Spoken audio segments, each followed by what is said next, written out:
السلام علیکم ورحمۃ اللہ وبرکاتہ۔ ناظرین و مستمعین، یقیناً آپ خیریت سے ہوں گے اور خیریت میں ہوں گے۔ اللہ رب رحمان آپ کے لیے خیر کے سب دروازے کھول دے اور اللہ تبارک و تعالیٰ آپ کی نسل میں دین کے عالم، حافظ، قاری اور امام پیدا کرے۔ آمین ثم آمین۔ میں نے اپنی زندگی میں ان کھلی آنکھوں سے دو گھرانوں کا الگ الگ کردار دیکھا ہے، اور یہ چیز میرے تجربے میں آئی ہے تو میں نے مناسب سمجھا کہ یہ تقریباً 20 سال کے دورانیہ میں نے جو دو گھروں کا کردار دیکھا ہے اور پھر بعد میں جو نتیجہ دیکھا ہے وہ اپنے ناظرین کے ساتھ شیئر کروں۔ اس سے قبل کہ میں دونوں گھرانوں کا کردار آپ کے سامنے رکھوں، بنیادی طور پر اولاد کی تربیت کے حوالے سے 3 باتیں میں خواتین کی خدمت میں پیش کرنا چاہتا ہوں۔ سب سے پہلی بات یہ ہے کہ کوئی بھی مسلمان عورت گھر میں اپنے بچوں کے ساتھ ایسا ماحول نہ بنائے کہ وہ بچوں کو یہ باور کروانا شروع کر دے کہ میں نے بہت صدمے برداشت کیے ہیں، میں نے بڑے دکھ برداشت کیے ہیں، آپ کا باپ مجھ پہ بہت ظلم کرتا رہا ہے اور اس کا کردار ٹھیک نہیں ہے، اس کی محنت ٹھیک نہیں ہے، اس کا آنا جانا ٹھیک نہیں ہے۔ یعنی کسی بھی زاویے سے، کسی بھی رنگ میں اولاد کے دل میں اپنی خیر خواہی پیدا کرتے ہوئے اپنے خامد کی نفرت کے بیج نہ بوئے۔ اگر آپ سمجھتے ہیں کہ خامد میں کوئی عملی کوتاہی ہے، کوئی علمی کوتاہی ہے، کوئی اخلاقی کوتاہی ہے، تو اس کی ہدایت کی دعا کریں، علیحدگی میں اس کو سمجھائیں، یا جو اس کے کوئی قریبی بڑے ہیں رازداری کے ساتھ ان سے ڈسکس کریں، یعنی وہ رستہ اختیار کریں جو بہتری والا ہے۔ اولاد کے دلوں میں نفرت کے بیج بونے کا سب سے زیادہ نقصان آپ کو ہوگا۔ تو ایک تو پہلا کام یہ نہیں کرنا، اور دوسری بات یہ ہے بچوں کو ڈرامے دکھلانا، فلمیں دکھلانا، کارٹون دکھلانا، یہ کان کھول کر سننے، یہ حرام ہے۔ جن گھروں میں بچے ایسے معاملات دیکھتے ہیں ان گھروں میں شیطانی اثر زیادہ ہوتا ہے، باہر کی کثر زیادہ ہوتی ہے، ضد زیادہ ہوتی ہے، بدتمیزی، بے ادبی زیادہ ہوتی ہے۔ تو ان چیزوں سے بچوں کو بچا کے رکھنا چاہیے۔ لیکن اس وقت یہ گناہ بہت زیادہ بڑھ جاتا ہے کہ جب گھر کا سربراہ نمازی ہے، گھر کا سربراہ دیندار ہے، گھر کا سربراہ شرع کا پابند ہے، اور وہ ڈرامے اور فلمیں اور اس طرح کے ڈویلر معاملات وہ پسند نہیں کرتا، لیکن عورت چھپ کر بچوں کو یہ سہولت فراہم کرتی ہے، یعنی اپنا موبائل بیٹیوں کو دے دیا، اپنا موبائل بچوں کو دے دیا، ان کو کارٹون لگا کر دے دیے، یا کوئی فلم یا ڈرامے کا کلپ ان کو لگا کر دے دیا، یا کوئی جغت بازی یا ہنسی مزاح کا پروگرام لگا کے دے دیا تاکہ بچے دل بہلائیں۔ تو ایسی صورت میں یہ دوہری خیانت ہے۔ ایک تو یہ کام سرے سے حرام ہے، دوسرا پھر یہ خامد کے ساتھ خیانت ہے کہ اس کے علم میں نہیں ہے۔ تو یہ بھی بعض خواتین شاید کہ بچوں کی ہمدردی لینے کے لیے ایسا کرتی ہیں، تو یہ خیانت ناقابل معافی ہے جی۔ اور تیسری بات یہ ہے کہ کبھی بھی مادی معاملات میں زیادہ پیسے لینے کے لیے بچوں کو آگے نہ کریں، بچیوں کو آگے نہ کریں۔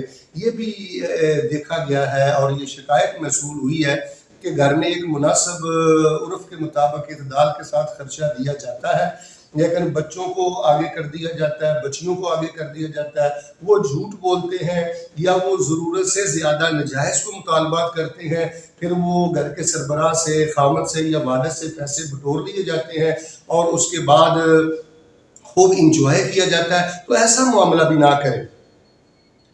یہ جو دو گھرانوں کی بات میں آپ کے سامنے کرنا چاہتا ہوں، ایک گھرانہ میں نے دیکھا ہے کہ اس گھر کی جو عورت تھی نا جی، وہ ہمیشہ بچوں کو باپ سے متنفر کرتی تھی، باپ کی چھوٹی چھوٹی کوتاہیوں کو، خامیوں کو ہائی لائٹ کر کے ان کے دلوں میں نفرت کے بیج بوجھتی تھی، اور وہ سمجھتی تھی جب بچے جوان ہوں گے تو باپ کے سامنے کھڑے ہوں گے اور میرا وہ ساتھ دیں گے، لیکن ایسا نہیں ہوا۔ جب بچے بڑے ہوئے، اللہ کا کرنا اچانک والد فوت ہو گیا، اس کا خاوند فوت ہو گیا، اس وقت سب سے زیادہ اس عورت کا جینا جن لوگوں نے حرام کیا ہوا ہے اس کی اپنی بیٹیاں ہیں، ذلت کا نشان بن چکی ہیں اس کے لیے۔ اس کا اپنا بیٹا ہے جس نے اس کا جینا حرام کر دیا، دن رات گالیاں دیتا ہے، لڑائی تک معاملات ہیں، گریبان تک جاتا ہے. یہ وہ خیانت ہے جو اس عورت نے گھر میں کی تھی، اور آج وہ بیار و مددگار ہے، اور پورے خاندان میں بھی اس کی کوئی عزت نہیں ہے، کوئی اس کی مدد کے لیے کھڑا نہیں ہے. سب کو علم تھا کہ یہ خیانت کرنے والی عورت ہے.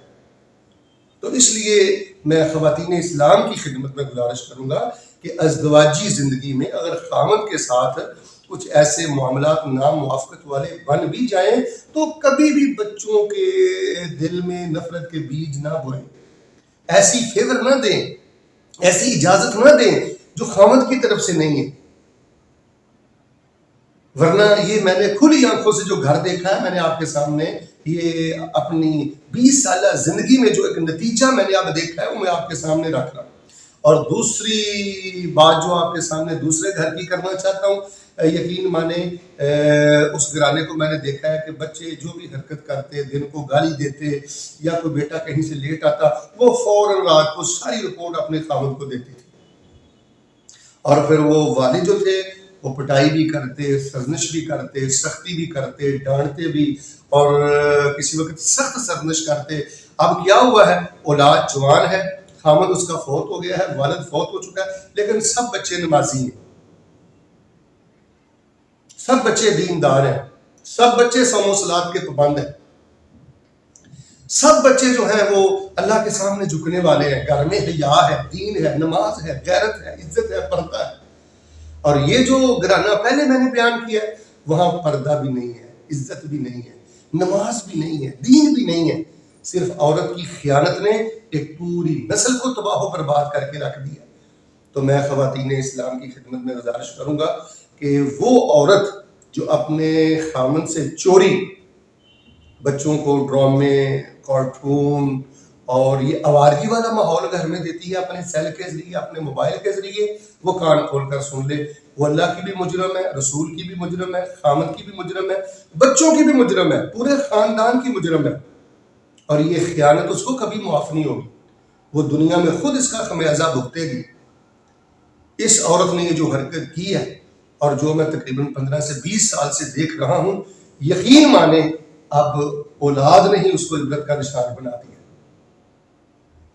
اور یہ جو خاتون جس نے خامد کے ساتھ خیانت نہیں کی، گو کہ معاملات میں موافقت زیادہ نہیں تھی، لیکن بچوں کی نگرانی کی، بر وقت شکایت لگائی، آج سکون سے ہے اور بچے ادب و احترام میں ہیں، اور آگے سارے خیر کے سلسلے ہیں. تو اللہ تبارک و تعالیٰ کے حضور ہم دعا کرتے ہیں جی، اللہ تبارک و تعالیٰ ہم سب کو گھروں کی خوشیاں نصیب فرمائے، اللہ تبارک و تعالیٰ ہم کو آسانیاں نصیب فرمائے. اگر ضرور آپ نے سیل بچوں کو دینا ہے تو کسی عالم کی تقریر سنایا کریں، تلاوت سنایا کریں، اچھے پروگرام، اچھے واقعات بھی یوٹیوب پر موجود ہیں. پہلی تو بات یہ ہے کہ یہ فیس بک اور یوٹیوب اور گوگل، ٹک ٹاک، ان فتنوں سے بچوں کو بچائیں. اگر کوئی عورت خامد کو بن بتلائے چوری چوری بیٹے کو یا بیٹی کو ایسے موبائل دیتی ہے اور وہ فیس بک اور یوٹیوب استعمال کرتے ہیں، تو یہ عورت خود اپنے گھر میں ایسی بربادی کو جنم دے رہی ہے جو نسلوں میں منتقل ہوگی. میں یہاں افریقہ میں ٹھہرا ہوں، یہاں میں جن کے یہاں جو میرے میزبان ہیں انہوں نے مجھے بتلایا کہ یہاں پر ایک بہت بڑے تاجر ہیں، اس کی اولاد جوان ہو چکی ہے، اولاد جوان ہو چکی ہے، لیکن وہ بے دین ہے. اس کی وجہ کہ گھر میں یہی وہ معاملہ تھا کہ بیوی دین والا ماحول نہیں دے سکی، اور جو غفلتیں تھیں خامد کو آگاہ نہیں کر سکی، اور آج نتیجہ یہ ہے کہ کروڑوں ہونے کے باوجود اولاد برباد ہو چکی ہے. ربنا هب لنا من ازواجنا وذرياتنا قرة اعین وجعلنا للمتقین اماما. یہ دعا بہت زیادہ پڑھا کریں، بچوں کے نام لے کر دعا کیا کریں. والد کو چاہیے کہ بیٹیوں اور بچوں کا نام لے کر دعا کرے، والدہ کو چاہیے کہ نام لے کر دعا کرے. میرا اور آپ کا سب سے قیمتی سرمایہ یہ اولاد ہے. اگر اولاد باحیا ہے، نمازی ہے، دیندار ہے، اللہ کے سامنے جھکنے والی ہے، تو یہ سب سے بڑی سعادت اور کامیابی ہے. اور کسی بھی اولاد کی تربیت میں خاتون خانہ کا بہت بڑا کردار ہوتا ہے. عورتوں نے بڑا کردار ادا کیا ہے صحابہ کی تربیت میں، تابعین کی تربیت میں. وہ مائیں ہی تھیں، وہ خاتون خانہ ہی تھی جس نے وقت کے امام پیدا کیے اور نگرانی کی اور تربیت کی. یہ جو کھلی آنکھوں سے میں نے دیکھا ہے، آپ کے حضور بیان کیا ہے. کوشش کریں اس لنک کو زیادہ سے زیادہ شیئر کریں. شاید کسی کے لیے یہ کلپ روشنی کا مینار ثابت ہو. اللہ ہم سب کو اولادوں کی خوشیاں نصیب فرمائے. آمین ثم آمین.